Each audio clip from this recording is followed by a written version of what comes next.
Hi guys, welcome to concept clarity. आज की video में हम पढ़ेंगे राइज ऑफ रेडिकल नेशनलिज्म के ऊपर। ये पार्ट वन है इसका। एक चीज़ मैं यहीं पे बता देना चाहता हूँ, रेडिकल नेशनलिज्म को कहीं बुक्स में एसर्टिव नेशनलिज्म भी बोला जाता है, और जो इसमें रेडिकल्स हैं उनको बहुत सारी बुक में एक्सट्रीमिस्ट भी बोला जाता है। तो अगर रेडिकल्स की बात की जाए या एक्सट्रीमिस्ट की बात की जाए या फिर असर्टिव नेशनलिज्म की बात की जाए, ये तीनों एक ही चीज़ है, तो कंफ्यूज मत होइएगा। चलिए सबसे पहले देखते हैं इस वीडियो में हम क्या पढ़ेंगे। हम पढ़ेंगे कि क्या इनके बिलीफ थे, ऑब्जेक्टिव्स क्या थे इनके, और इनका किस वजह से ये रेडिकल्स राइज हुए। अब आते हैं पहले बिलीफ, क्या बिलीफ थे। देखिए, जब हम बात करते हैं रेडिकल्स की या एक्सट्रीमिस्ट की, तो इनमें तीन मेन लीडर्स थे, जिनका शॉर्ट फॉर्म है लाल बाल पाल। फुल फॉर्म इनकी थी लाला लाजपत राय, बाल गंगाधर तिलक और बिपिन चंद्र पॉल। ठीक है, तो ये पिक्चर है, ये आप यहाँ देख सकते हो लाल बाल पाल की। तो ये मेन लीडर्स थे इनके। अच्छा, इनका बिलीफ सिस्टम की जब बात आती है तो क्या इनकी सोच थी? इनकी सोच थी ये ब्रिटिश की पॉलिसी में और ब्रिटिश के जस्टिस में बिलीव नहीं करते थे। ठीक है, देखिए इनसे पहले कौन थे? एक्सट्रीमिस्ट से पहले थे मॉडरेट्स, जिनके बारे में हम पिछले वीडियोस में बात कर चुके हैं। जो मॉडरेट्स थे वो ये सोचते थे कि जो ब्रिटिशर्स हैं वो बड़े ही फेयर हैं, बड़े ही जस्टिस लविंग है। लेकिन जो ये एक्सट्रीमिस्ट थे, इन्होंने बोला कि ऐसा नहीं है, ब्रिटिशर्स की जो पॉलिसी है हम उस पर बिलीव नहीं करते, और ब्रिटिशर्स के जो जस्टिस है, ठीक है, न्याय करने का जो तरीका है ब्रिटिशर्स का, हम उसमें भी बिलीव नहीं करते। ठीक है, तो ये इनका ऐसी इनकी सोच थी।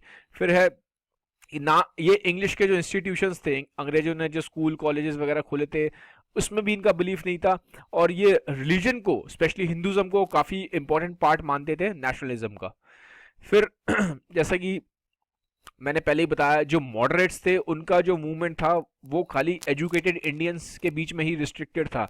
लेकिन जो एक्सट्रीमिस्ट थे, जो रेडिकल्स थे, इन्होंने इन्होंने कोशिश की थी कि जो नेशनल मूवमेंट है, ठीक है, और ये चाहते थे कि जो नेशनल मूवमेंट है वो खाली एजुकेटेड इंडियंस का ही मूवमेंट ना रहे, ये मूवमेंट ऑफ मासेस बन जाए। मतलब जो कम पढ़े लिखे लोग हैं, जो अनपढ़ लोग हैं, जो छोटे तबके के लोग हैं, वो सारे के सारे इसमें आए। ठीक है, जो नेशनल मूवमेंट है वो हमारा मूवमेंट ऑफ मासेस बने। तो ऐसी सोच थी एक्सट्रीमिस्ट की। फिर इनका बिलीव था सेल्फ रिलायंस में और सेल्फ डिटर्मिनेशन में। ये कहते थे कि भारत को अपने आप को मजबूत करना पड़ेगा, खुद को हमें अच्छा करना पड़ेगा, हमें अंग्रेजों पे डिपेंड होने की कोई ज़रूरत नहीं है। तो ये इनकी सोच थी, बिलीफ्स था। फिर आते हैं ऑब्जेक्टिव पे। इनके ऑब्जेक्टिव क्या थे? देखिए, ये चाहते थे कि इनको कंप्लीट इंडिपेंडेंस मिले। ठीक है, ये नहीं चाहते थे कि हमें ब्रिटिशर्स ऊपर बैठ के गाइड करें, जैसा कि मॉडरेट्स चाहते थे। मॉडरेट्स चाहते थे कि इंडिया को एक कॉलोनियल फॉर्म ऑफ गवर्नमेंट मिले, ऊपर इंडिया को ब्रिटिशर्स गाइड करते रहें। लेकिन एक्सट्रीमिस्ट ऐसा नहीं चाहते थे। वो चाहते थे कि हमें कंप्लीट इंडिपेंडेंस मिले, हमें कंप्लीट आज़ादी चाहिए, हमें अपने ऊपर कोई ब्रिटिशर नहीं चाहिए। ठीक है, फिर इन्होंने जो अपना रिलेशन था इंग्लैंड से, बिल्कुल उसको डिसएस्टैब्लिशमेंट कर दिया, मतलब अलग कर लिया। इन्होंने बोला कि हमें इंग्लैंड की हेल्प की कोई ज़रूरत नहीं है, हम नहीं चाहते कि इंग्लैंड हमें गाइड करे कि हमें इंडिया को कैसे चलाना है, हम अपने आप चला लेंगे, आप अपने हमारे इंटरनल अफेयर्स में दखल अंदाजी ना करें। ठीक है, तो अलग कर लिया था इन्होंने अपने। पॉलिटिकली वाइज ये इंडिया को और इंग्लैंड को अलग अलग रखना चाहते थे। फिर अब ये सवाल आता है कि ये जो रेडिकल्स थे, एक्सट्रीमिस्ट थे, ये इनकी राइज की वजह क्या थी? सबसे पहले डिसइल्यूजमेंट विद मॉडरेट्स। देखिए, मॉडरेट्स को बड़ा ही एक ऐसा लगता था कि जो ब्रिटिशर्स हैं वो बड़े अच्छे हैं, अगर हम पेटिशंस दायर करेंगे या फिर हम न्यूज़पेपर में उनके लिखेंगे, उनको सिर्फ न्यूज़पेपर में क्रिटिसाइज़ करेंगे, या हम कॉन्स्टिट्यूशनल मेथड्स अपनाएंगे, वायलेंस नहीं करेंगे। ठीक है, तो जो मॉडरेट्स थे उनको लगता था कि अगर हम ये सोच अपनाएंगे, इस तरह से काम करेंगे, तो ब्रिटिशर्स हमारी बात मान जाएंगे और ब्रिटिशर्स हमारे लिए ठीक हैं। लेकिन ऐसा नहीं हुआ। विद टाइम मालूम पड़ा कि जो ब्रिटिशर्स हैं वो इतने जस्ट नहीं है, इतने जस्टिस देने वाले नहीं है, इतने फेयर नहीं है, और वो इंडिया को एक्सप्लॉइट करना चाहते हैं। ठीक है, बार बार ये निकल के आ रहा था कि ब्रिटिशर्स इंडिया को अच्छा करने के लिए नहीं, इंडियंस को एक्सप्लॉइट करने के लिए आए हैं।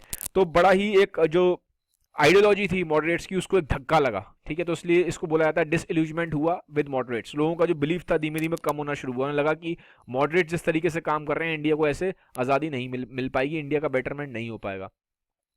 फिर था इकोनॉमिक एक्सप्लॉइटेशन ऑफ इंडिया। मैंने आपको बताया था पहले भी और फिर बता रहा हूँ, इंडिया को बहुत ख़राब तरीके से एक्सप्लॉइट किया था ब्रिटिशर्स ने। इकोनॉमिकली पैसे के टर्म्स में तो बहुत ज़्यादा किया था। जो स्मॉल पेजेंट्स थे, छोटे मोटे किसान थे, उनका उनको उनको बहुत नुकसान हो रहा था। टैक्सेस बहुत हाई कर दिए थे, सॉल्ट टैक्स, छोटी छोटी चीज़ों पर बहुत ज़्यादा टैक्स लगा रखा था। तो इकोनॉमिकली इंडिया काफ़ी ज़्यादा उस टाइम ख़राब कंडीशन में था। फिर silver jubilee of queen Victoria, इसमें क्या था देखिए, क्वीन विक्टोरिया ने इंग्लैंड में अपना जो गद्दी संभाली थी उसको 25 साल हो गए थे। ठीक है, अभी ये जो टाइम पीरियड है 1905 1906 के आसपास का टाइम पीरियड है। ठीक है, तो ये इस टाइम तक आते आते क्वीन विक्टोरिया को 25 साल हो चुके थे गद्दी संभाले हुए इंग्लैंड में। अब क्या हुआ कि यहाँ पे दिल्ली में जब इनको सिल्वर जुबली इनकी बनाई गई, तो अब जब दिल्ली में इनकी सिल्वर जुबली बनाई गई क्वीन विक्टोरिया की, तो बड़ी आलीशान तरीके से बनाई गई। ठीक है, बड़ा ही ग्रैंड लेवल पे बनाया गया, बहुत ज़्यादा खर्चा किया गया। लेकिन अब प्रॉब्लम क्या हो रही थी, इससे प्रॉब्लम ये हो रही थी कि भाई इंडिया में आप सिल्वर जुबली बना रहे हो क्वीन विक्टोरिया के लिए, लेकिन साइमल्टेनियसली इंडिया में बड़े ही सूखा पड़ रहा था, खाने को रोटी नहीं थी, भुखमरी फैली हुई थी बहुत बुरी तरह। 45 लाख लोग इंडिया में फैमिन और ड्रॉट की वजह से मर रहे थे। 45 लाख लोग, मतलब आप समझ सकते हो कितना बड़ा नंबर है। तो उस टाइम पीरियड में, ठीक है, तो ये जो टाइम पीरियड था, इस टाइम पे 45 लाख लोग, जब ब्रिटिशर्स ये इस तरह से रूल कर रहे थे, ये इस टाइम ड्यूरेशन में 45 लाख लोग मर गए थे भूखमरी की वजह से और सूखा पड़ने की वजह से। तो यहाँ पे इंडियंस मर रहे थे, लेकिन ब्रिटिशर्स को कोई टेंशन नहीं थी, उन्हें कोई चिंता नहीं थी। वो तो अपना सिर्फ क्वीन विक्टोरिया का दरबार, दिल्ली में दरबार बनाने में व्यस्त थे। वो सिर्फ अपना अपना पॉम्प एंड शो में व्यस्त थे। ठीक है, तो इससे इंडियंस को बहुत ज़्यादा गुस्सा आया कि यार हम लोग तो मर रहे हैं और तुम लोग इतना एंजॉय कर रहे हो। ठीक है, फिर जो बाल गंगाधर तिलक जी थे, इनको 18 महीने की जेल हो गई। जेल कैसे हुई देखिए, जब मैंने बताया कि इंडिया में जो फेमिन आया था, ड्रॉट आया था, तो इस टाइम ऐसे ही इंडिया में महाराष्ट्र में प्लेग आया था। ठीक है, तो बीमारी फैल गई थी, तो ब्रिटिशर्स ने कुछ किया नहीं। तो इस चीज़ को लेके कुछ इंडियन गुस्से में आए थे और उन्होंने पूना में एक ब्रिटिश ऑफिसर को मार दिया। अब जब ब्रिटिश ऑफिसर को मार दिया गया, तो ब्रिटिशर्स इस चीज़ से गुस्सा हुए और उन्होंने तिलक जी को पकड़ के, जबकि तिलक जी का उस मर्डर में कोई हाथ नहीं था, उन्होंने तिलक जी को पकड़ के 18 साल के लिए जेल में डाल दिया। तो इससे भी लोगों में गुस्सा आया कि तिलक जी क्योंकि बड़े लीडर थे, उनको 1.5 साल के लिए जेल में डाला गया और ऐसी चीज़ के लिए जिससे इनका कोई लिंक नहीं है। तो इस चीज़ से लोगों को काफ़ी गुस्सा था। फिर ये हैं शख्सियत हैं लॉर्ड कर्जन।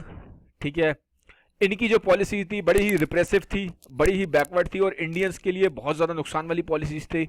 इन्होंने क्या पास किया, इन्होंने पास किया था ऑफिशियल सीक्रेट एक्ट। इसमें सिर्फ ये था कि बहुत सारे जो चीज़ें हैं वो सीक्रेट रखी जाएंगी, वो इंडियन पॉपुलेशन को और इंडिया के साथ शेयर नहीं करी जाएंगी।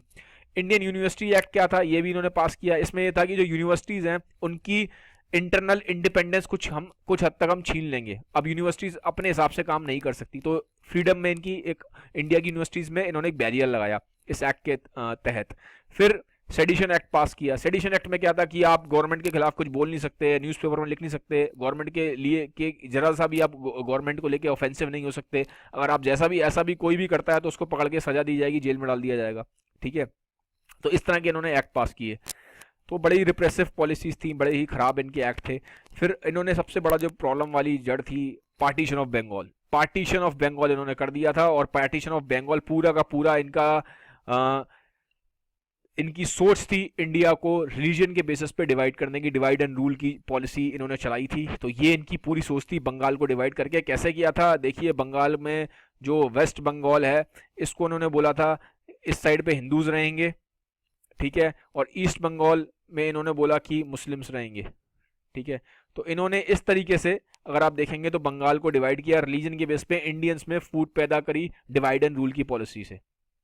तो ये इनका बड़ा ही खराब स्टेप था पार्टीशन ऑफ बंगाल। सारा का सारा इंडिया इसके अगेंस्ट था, कांग्रेस ने भी इसके खिलाफ काफ़ी ज़्यादा विरोध जताया था। फिर अच्छा, रशिया को हरा दिया था जापान ने 1905 में। देखिए, रशिया एक यूरोपियन पावर है और इनको लगता था यूरोपियंस को हमें तो कोई हरा ही नहीं सकता। और जापान क्या थी, जापान एक एशियन पावर थी। तो जब एक एशियन पावर ने एक यूरोपियन पावर को हराया, तो जो इंडियंस थे, इंडिया भी एशिया में ही है, तो इंडियंस को बड़ा कॉन्फिडेंस आया कि यार जब जापान एक एशियन पावर होकर एक यूरोपियन पावर को हरा सकता है तो हम क्यों नहीं कुछ कर सकते, हम भी तो आज़ादी ले सकते हैं। तो इंडियंस में से एक मोटिवेशन मिला। फिर ऐसे ही एक वॉर हुआ, बोर्स वॉर। ये क्या था, ब्रिटिशर्स साउथ अफ्रीका पे भी रूल कर रहे थे, तो साउथ अफ्रीकन ब्रिटिशर्स के खिलाफ लड़े थे, तो इस वॉर को बोला जाता है बोर्स वॉर। इससे भी इंडियंस को काफी इंस्पिरेशन मिला। फिर गांधी जी का सत्याग्रह, गांधी जी उस टाइम पे साउथ अफ्रीका में थे, ये इस टाइम के आसपास, ठीक है, अर्ली 1900s के आसपास। तो उस टाइम पे ये साउथ अफ्रीका में सत्याग्रह कर रहे थे गांधी जी। तो जब गांधी जी सत्याग्रह वहां पे जब उन्होंने देखा इंडियंस ने कि गांधी जी वहां सत्याग्रह कर रहे हैं साउथ अफ्रीकन के आज़ादी के लिए, ये भी गांधी जी वहां पे भी काफी प्रयास कर रहे हैं, तो इससे भी इंडियंस को काफी इंस्पिरेशन मिला। फिर फेलियर ऑफ कांग्रेस एफर्ट, देखिए जब बंगाल को डिवाइड किया गया तो कांग्रेस उस टाइम बहुत अपोज किया कांग्रेस ने इस स्टेप को ब्रिटिशर्स से, कि आपने कैसे बंगाल को डिवाइड कर दिया, नहीं करना चाहिए। तो कांग्रेस ने यहाँ से लीडर्स भेजे थे, लाला लाजपत राय जी और गोपाल कृष्ण गोखले, ठीक है। गोपाल कृष्ण गोखले और लाला लाजपत राय जी गए थे इंग्लैंड में, ठीक है। तो उन्होंने वहां पे जाके ब्रिटिशर्स को समझाया कि आपने जो बंगाल का पार्टीशन किया है गलत किया है, ऐसा नहीं होना चाहिए, लेकिन ब्रिटिशर्स ने उनकी बात पे बिल्कुल ध्यान नहीं दिया। तो इससे क्या हुआ, जब वो कांग्रेस के एफर्ट्स फेल हुए, ठीक है, तो इससे भी काफी इंडियंस में गुस्सा पैदा हुआ। फिर इंडियन कल्चर का रिवाइवल हुआ, ठीक है। देखो मैंने पहले ही बोला कि कुछ ना कुछ आपको मोटिवेशन चाहिए होता है जब भी आप कुछ रिवोल्ट करते हैं, रेवोल्यूशन लाते हैं। तो उस टाइम पे फिर इंडिया का जो कल्चर है उसको बहुत नेशनलिस्ट ने बताया इंडियंस को कि आपका कल्चर बहुत अच्छा रहा है, गोल्डन आपका पास रहा है, तो आपको इंस्पिरेशन लेनी चाहिए अपने पुराने कल्चर से। और उस टाइम पे जैसे मैंने बोला इंडिया में काफ़ी सोशल रिलीजियस मूवमेंट्स भी चले थे, तो उससे भी इंडिया को काफ़ी एक मोटिवेशन मिला। जैसे कि पहले हमारे रामकृष्ण मिशन चला, ब्रह्मो समाज मिशन चला, तो आर्य समाजी मिशन, तो इस तरह के जो मिशन पास में चले थे उससे भी इंडियंस को काफ़ी ज़्यादा इंस्पिरेशन मिल रही थी। अब ये एक पिक्चर है सामने हमारे इसमें देखिए ये फैमिन की टाइम की पिक्चर है, जब इंडिया में भुखमरी थी, खाने को रोटी नहीं थी, ब्रिटिशर्स के टाइम पे ये इस तरह से फैमिन आया इंडिया में। तो ये आप देख सकते हो कितनी ही दर्दनाक सी स्थिति है यहाँ पे इंडियंस की। तो आप इससे अंदाज़ा लगा सकते हो कि कितना ज़्यादा नुकसान हुआ है इंडिया को ब्रिटिशर्स की रूल करने से यहाँ पे। तो गाइस ये था मेरा आज का वीडियो। मैं रिक्वेस्ट करूंगा इस चैनल को ज़्यादा से ज़्यादा लोगों तक शेयर करें ताकि हर स्टूडेंट को अच्छी इन्फॉर्मेशन मिल सके। Have a nice day, bye bye, take care.